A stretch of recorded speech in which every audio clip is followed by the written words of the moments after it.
Bismillahirrahmanirrahim. Assalamualaikum warahmatullahi wabarakatuh. Pada video kali ini kami akan menjelaskan seputar SS7. Tapi sebelum itu izinkan untuk memperkenalkan diri kami terlebih dahulu. Pada sesi pertama ini izinkan saya untuk memperkenalkan diri saya terlebih dahulu. Nama saya Syahdur Mansyah. Pada sesi pertama ini saya akan menjelaskan apa itu SS7 serta signaling. Apa itu SS7? SS7 merupakan sebuah set protokol persinyalan jaringan telepon yang digunakan untuk sebagian besar menyiapkan atau men-setup seluruh persinyalan jaringan telepon pada Public Switch Telephone Network atau PSTN di seluruh dunia. Lalu, tugas utama dari SS7 yaitu untuk men-setup atau menyiapkan dan memutus hubungkan sebuah persinyalan pemanggilan jaringan telepon. Tidak hanya itu, SS7 pula digunakan dengan penggunaan hal yang lainnya, seperti pendefinisian nomor telepon, lalu mekanisme pembayaran prabayar, SMS, serta efisiensi dan keamanan dalam jaringan telekomunikasi.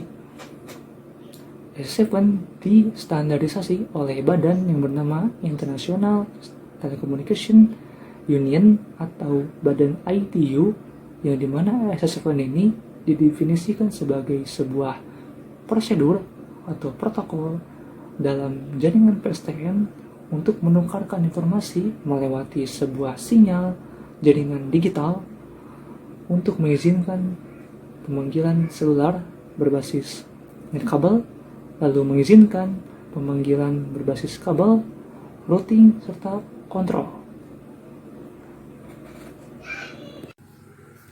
Selanjutnya, saya akan menjelaskan signaling bagian yang pertama. Ada 3 poin. Poin yang pertama adalah besar data pesan pada SS7 yaitu sebesar 56-64 kilobits per second dengan menggunakan channel bidireksional untuk menukarkan antara elemen jaringan. Lalu poin yang kedua, jaringan akan out of band pada saat jaringan yang dedicated. Dan poin yang terakhir, SS7 adalah bentuk umum dari signaling channel yang mengizinkan atau menawarkan jaringan yang pintar dan penyambungan serta pemutusan penyambungan jaringan telepon yang sangat cepat.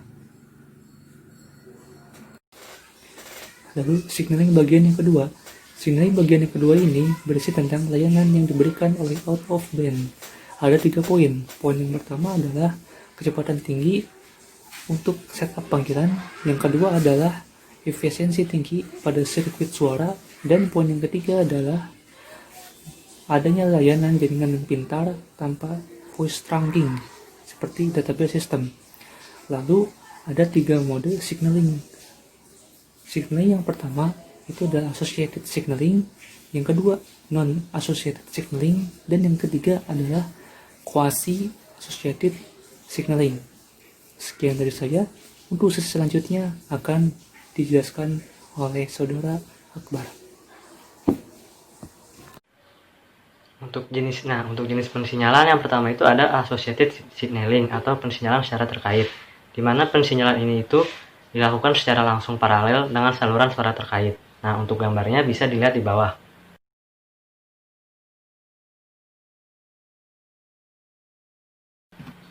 Kemudian yang kedua itu ada non-associated signaling. Jenis pensinyalan ini tuh dilakukan pada jalur logis yang terpisah. Jadi beberapa node di jalur pensinyalan ini tuh untuk menuju tujuan akhir dapat menyebabkan penundaan. Makanya jenis pensinyalan ini itu tidak direkomendasikan di jaringan SS7. Untuk gambarnya bisa dilihat di bawah. Kemudian yang ketiga itu ada quasi-associated signaling atau pensinyalan terkait secara semu, di mana pensinyalan ini itu menggunakan sejumlah node kecil sehingga meminimalkan penundaan. Nah, pensinyalan terkait ini mode pensinyalan yang direkomendasikan di jaringan SS7. Untuk gambaran nanti bisa dilihat di bawah ya.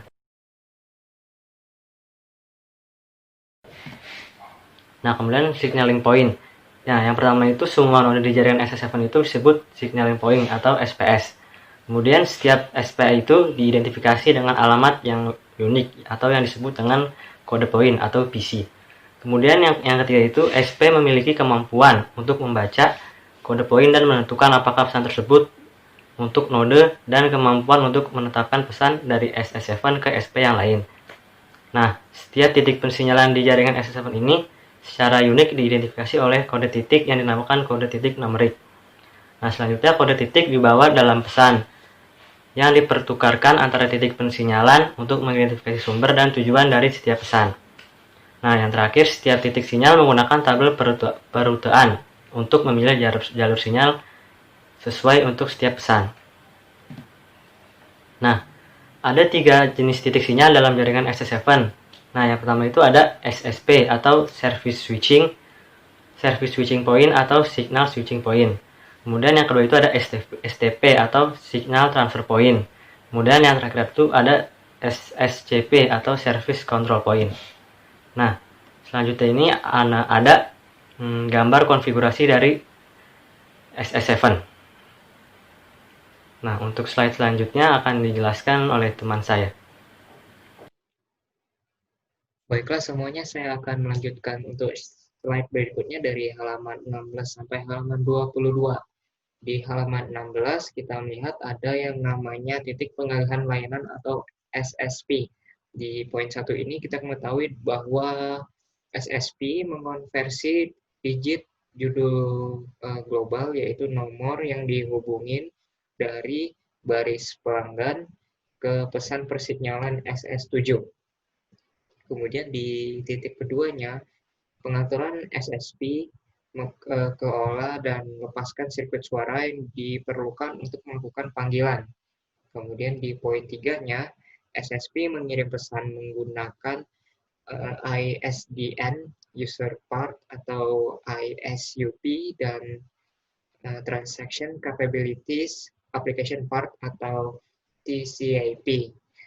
Kemudian di poin terakhir di titik pengalihan layanan ini adalah singkatnya, fungsi SSP adalah menggunakan judul global untuk menentukan cara menghubungkan panggilan menggunakan kabel peruterannya. Baiklah, di slide selanjutnya ada yang namanya titik transfer signal. Nah, di poin pertama ini STP adalah router dan atau gateway di jaringan SS7. Kemudian di poin kedua, pesan tidak berasal dari STP. Pesan tidak berasal dari STP. Kemudian di poin ketiga, STP mengalihkan pesan SS7 antara titik signal. Kemudian di poin 4, jika SSP asal tidak mengetahui alamat SSP tujuan, STP harus menyediakan menggunakan Global Title Translation. Kemudian di poin kelima, gateway STP berfungsi sebagai antarmuka ke jaringan lain dan mereka dapat menyediakan konversi protokol. Kemudian di poin terakhir dari titik transfer signalnya adalah STP juga menyediakan pengukuran lalu lintas dan juga penggunaan. Kemudian di slide selanjutnya ada namanya titik kontrol layanan. Di poin pertama dari titik kontrol layanan ini adalah SCP menyediakan akses aplikasi. Ini adalah antarmuka ke aplikasi seperti database. Kemudian di poin kedua, SCP berkomunikasi dengan menggunakan aplikasi yang rada primitif. Primitifnya maksudnya adalah antarmuka yang menyediakan akses dari satu tingkat protokol ke tingkat yang lainnya. Kemudian yang terakhir, protokol yang digunakan untuk mengakses dan menghubungkan aplikasi database adalah TCAP. Seperti yang disebutkan sebelumnya, TCAP adalah Transaction Capabilities Application Part. Baiklah, kemudian di slide selanjutnya ada tautan persignalan SS7. Semua SP atau titik persinyalan terhubung menggunakan ya biasanya pasangan tautan. Kemudian setiap jenis tautan diidentifikasi menggunakan huruf seperti yang dijelaskan di bawah ini. Nah, jadi ini ada SSP, Service Switching Point, atau titik pengalihan layanan. Kemudian ada STP atau titik transfer signal. Dan terakhir adalah SCP atau titik kontrol layanan. Di slide selanjutnya ada tautan signal SS7 tipe A. Tipe A access link digunakan untuk menghubungkan SSP ke STP atau dari STP ke SCP. Kemudian tautan A untuk akses menghubungkan titik akhir persinyalan, misalnya SCP atau SSP ke STP. Kemudian yang terakhir, hanya pesan yang berasal dari atau ditunjukkan ke titik akhir persinyalan yang dikirim pada tautan A. Jadi seperti kita lihat di sini, SCP dapat mengirim ke STP, SSP juga, namun SSP tidak dapat mengirim ke SCP, begitupun sebaliknya. Di slide terakhir ada tautan signal SS7 atau tipe B. Tipe B atau bridge link digunakan untuk menghubungkan STP yang dipasangkan dengan STP yang lainnya. Kemudian tautan B dalam bentuk jembatan ini menghubungkan STP ke STP yang lainnya. Kemudian yang terakhir, quote dari B menghubungkan STP peer atau primer interkoneksi. Misalnya STP dari satu jaringan ke STP jaringan yang lainnya. Jadi seperti yang bisa kita lihat, STP saling menghubungkan satu sama lainnya begini. Sebenarnya bukan slide terakhir, masih ada satu lagi. Jadi di satu lagi ini ada tautan signal SS7 tipe yang terakhirnya tipe C. Tipe C ini atau tautan silang digunakan untuk menghubungkan STP yang dipasangkan. Dan tautan C hanya digunakan ketika STP tidak memiliki rute lain yang tersedia ke tujuan. Jadi ada pasangan yang terhubung, semuanya terhubung semua. Gitu. Baiklah, sekian dari slide 16 sampai 20. Silakan ke slide selanjutnya.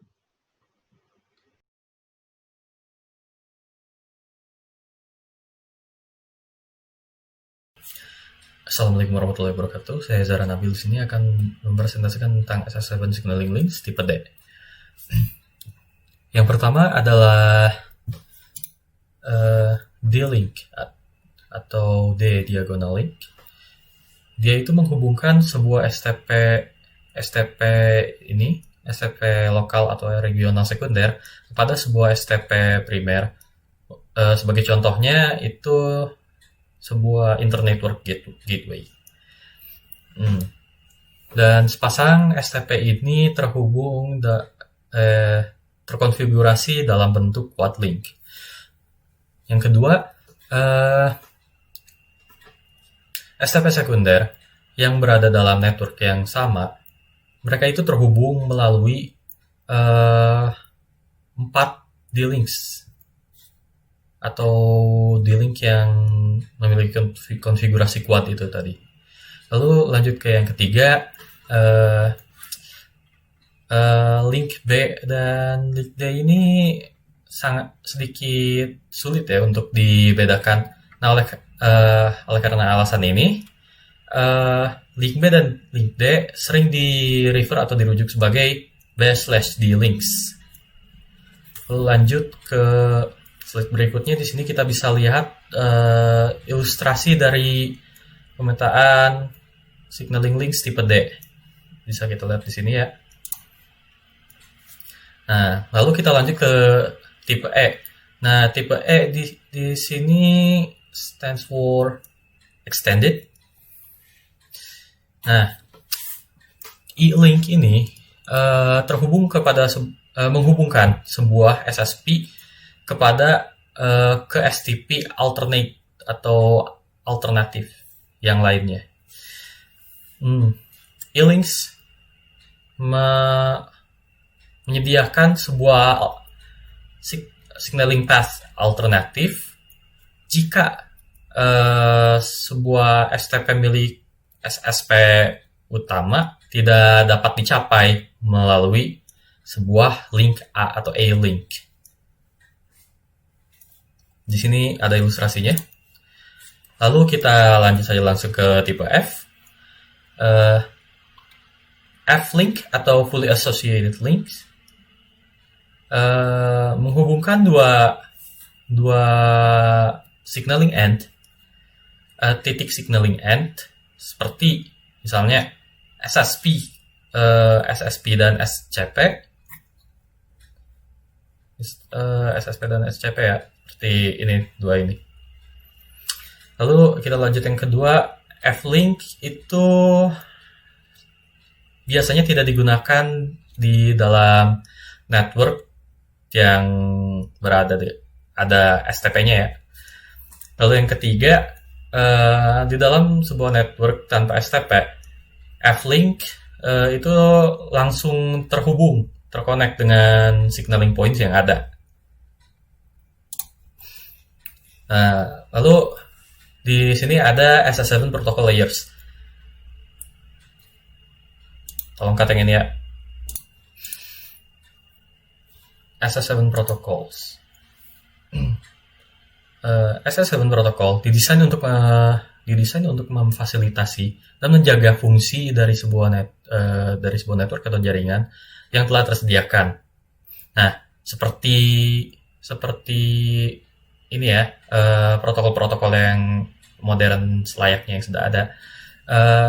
SS7 protokol ini sudah memiliki sistem yang berlapis-lapis atau bisa disebut layered protocols.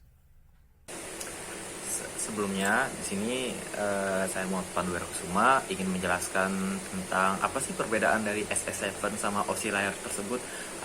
Sebelum kita masuk ke SS7, di sini ada suatu model jaringan terbuka yang biasanya itu disebut sebagai OSI.